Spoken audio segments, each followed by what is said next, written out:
دفعہ قرآن میں مال خرچ کرنے کا حکم آیا، 82 دفعہ، اور اللہ تعالیٰ نے ترغیب دی ہے کہ مالدار فقیروں پہ خرچ کریں۔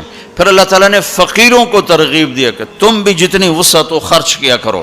میرے نبی نے ترغیب دی، سبق درہم 100,000 درہم، 1 روپیہ اللہ کے نام پہ خرچ کرنا 1,00,000 روپیہ خرچ کرنے سے بڑھ گیا۔ تو صحابہ نے عرض کی وہ کیسے بڑھ گیا؟ تو آپ نے کہا ایک آدمی کے پاس 2 روپے، ایک آدمی کے پاس کروڑوں روپے، جس کے پاس 2 روپے تھے اس نے 1 روپیہ اللہ کے نام پہ دے دیا، اور جس کے پاس کروڑوں تھے اس نے 1,00,000 دیا۔ جس نے 2 میں سے 1 دیا اس نے اپنے مال کا آدھا حصہ دیا، جس نے 1,00,000 دیا اس نے اپنے مال کا کوئی 1000واں حصہ دیا۔ جب تولا جائے گا تو 1 روپے کا وزن 1,00,000 سے بڑھ جائے گا۔ اور اس کا ایک واقعہ بھی، حضرت عمر ہمیشہ حضرت ابو بکر سے کوشش کرتے تھے آگے نکل جاؤں، آگے نکل جاؤں، آگے نکل جاؤں، ساری زندگی موقع نہ بن سکا۔ تبوک کا موقع آیا تو اللہ کے نبی نے کہا مال خرچ کرو۔ عثمان رضی اللہ تعالیٰ نے 10,000 لشکر کا سارا سامان تیار کیا، ان کی سواریاں، ان کا راشن کے لیے تھیلوں کو بند کرنے کے لیے دھاگے تک اپنے گھر سے دیے، اور 300 دینار اوپر دیے۔ تو اللہ کے نبی کی جھولی میں وہ 300 دینار پڑے تھے یوں، اور آپ ان دیناروں کو اٹھا کے یوں فرما رہے تھے ما علی عثمان اللہ یعمل بعدا، عثمان آج کے بعد کچھ بھی نہ کرے تو جنت واجب ہوگی۔ تو عمر کہنے لگے آج میں ابو بکر کو کاٹ سکتا ہوں، آج میں اس سے آگے نکل سکتا ہوں کہ وہ آج کل غریب ہے، میں مالدار ہوں، تو وہ تھوڑا لائے گا میں زیادہ لاؤں گا تو میں بڑھ جاؤں گا۔ لہٰذا انہوں نے اپنے مال کا آدھا حصہ، آدھا گھر میں رکھا اور آدھا لے کر آئے۔ ابو بکر نے جھاڑو پھیر دیا، جو کچھ تھا وہ سارا سمیٹ کے لے آئے۔ جب دونوں پراپرٹی سامنے رکھی گئیں تو حضرت عمر کی بہت زیادہ نظر آ رہی، ابو بکر کی بہت تھوڑی نظر آ رہی۔ لہٰذا حضرت عمر بڑے اطمینان میں کھڑے کہ آج جیت خطاب کے بیٹے کی ہے۔ میں قربان جاؤں، اللہ رسول تو جانتے ہیں کہ کون کیا کر کے آیا ہے، تو میرے نبی نے سوال ہی بدل دیا، جو اس موقع کا سوال ہی نہیں۔ کوئی آدمی مسجد میں چندہ دینے جائے، مدرسے میں چندہ دینے جائے، کہا جی مول صاحب یہ 1,00,000 روپیہ ہے مدرسے کے لیے، مسجد کے لیے۔ آگے مولوی صاحب کہیں پیچھے کتنے پڑے ہوئے ہیں، تو کہے گا اے بھی واپس کرو، میں تو تھوڑی نیت ہے جو کوئی چکر لگتا ہے کہ تسی ٹھیکیدار ہو، مگر علی شاید ابھی پیچھے کتنے پین۔ یہ موقع کا سوال ہے ہی نہیں۔ مولوی صاحب کو چاہیے جی جزاک اللہ، یہ لیجئے رسید، بسم اللہ، پھر بھی موقع آئے تو دیتے رہیں۔ تو میرے نبی نے پوچھنا یہ تھا ابو بکر کتنا لائے ہو، عمر کتنا لائے ہو، اور یہی اس موقع کا سوال ہے۔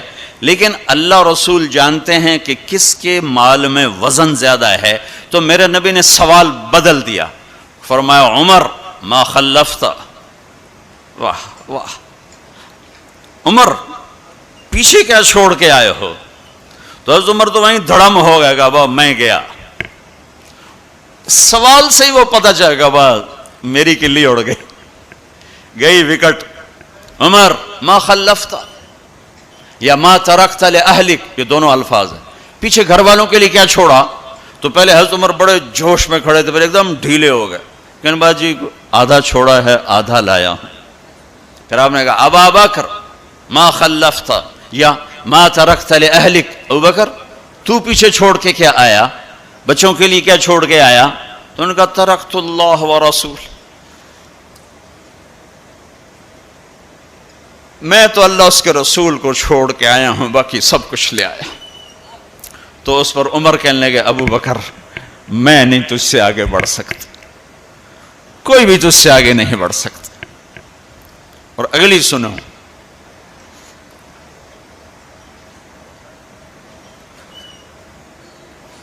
اپنے کپڑے بھی دے دیے، اور ایک ٹاٹ تھا وہ پہن کر اس کو کانٹوں سے سی لیا۔ تو جبریل آئے، کہنے لگے یا رسول اللہ، اللہ تعالیٰ پوچھ رہے ہیں کہ ابو بکر نے یہ ٹاٹ کیوں پہنا ہوا ہے؟ تو آپ نے کہا کہ ابو بکر نے سارا کچھ اللہ اس کے رسول پہ لگا دیا ہے، اس لیے یہ پہنا ہوا ہے۔ تو کہا یا رسول اللہ، اللہ تعالیٰ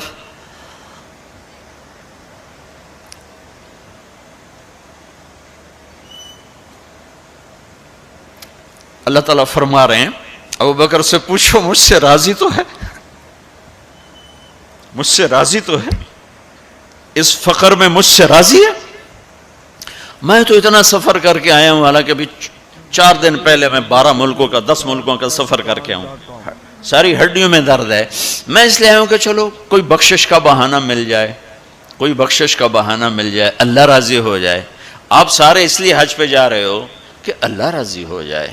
جو سارے جہان سے کہتا ہے مجھے راضی کر، وہ کہہ رہا ہے ابو بکر سے پوچھو مجھ سے راضی تو ہے؟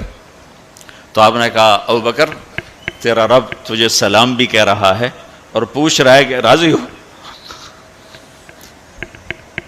تو ابو بکر کی چیخیں نکلی، میں اپنے رب سے راضی، میں اپنے رب سے راضی ہوں، میں اپنے رب سے راضی۔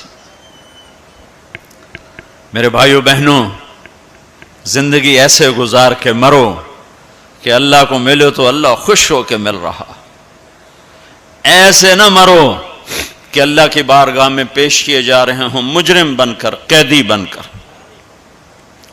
تو اللہ اس کے رسول نے مال لگانے پر زور دیا۔ اللہ چاہتا تو سب کو مال دے دیتا، کسی کو فقیر، کسی کو مالدار، مالدار کا شکر کا امتحان لیا، فقیر کے صبر کا امتحان لیا کہ اللہ فقیر کا صبر دیکھے گا، مالدار کا شکر دیکھے گا۔ اور جب مالدار لوگ زکوٰۃ نہیں دیتے تو پھر عزتیں نیلام ہوتی ہیں۔ جب سب کچھ اپنے اوپر لگانے کا ذوق بن جاتا ہے اور اپنے ہی بڑے بڑے زیور، کپڑے، گھر، گاڑیاں۔ یہ بھی لاہور کا واقعہ ہے۔ بیگم صاحب ڈرائیور کے ساتھ گئی ہیں اور واپسی پہ کہہ رہی ہیں اسلم ڈرائیور آج میری بڑی اچھی قسمت، وہ ساڑی میں نے لی تو میں سمجھ رہی تھی 1 لاکھ کی ہے، وہ تو مجھے 75,000 میں مل گئی، بڑی سستی مل گئی۔ خوش ہو کے ڈرائیور کو بتا رہی۔ تیسرے دن ڈرائیور کے بیٹے کا بازو ٹوٹ گیا، وہ آ کر کہتا ہے صاحب جی میری تنخواہ میں تو اس کا علاج ہو نہیں سکتا، تو مہربانی کر کے کچھ میری مدد کر دیں، اس کا علاج ہو جائے۔ تو صاحب کہتے ہیں اسلم تمہیں پتہ تو آج کل کاروبار بڑا مندہ ہے، تو میرے پاس تو گنجائش نہیں، میرا ایک ڈاکٹر دوست ہے، میں اسے فون کر دیتا ہوں، وہ تمہاری مدد کر دے گا۔ جب اس طرح ہوتا ہے تو پھر ڈاکے، چوریاں، قتل و غارت شروع ہوتے ہیں۔ جب اس طرح ہوتا ہے تو مالداروں میں تکبر پیدا ہوتا ہے اور غریبوں میں ظلم پیدا ہوتا ہے۔ تو زکوٰۃ ایک بہت بڑا عمل ہے۔ 2.5% تو فرض ہے، اور زکوٰۃ دینے والا سخی نہیں اللہ کی بارگاہ میں، ہاں بخیل بھی نہیں، سخی بھی نہیں ہے، بخیل بھی نہیں، یعنی وہ بخل کے ملک سے نکل آیا ہے اور سخاوت کے ملک میں انٹری نہیں ہوئی۔ 2.5 روپے پہ 1 پیسہ بھی اوپر خرچ کرے گا تو اب سخیوں میں آ گیا، پھر جتنا بڑھتا جائے گا اتنا آگے بڑھتا جائے گا۔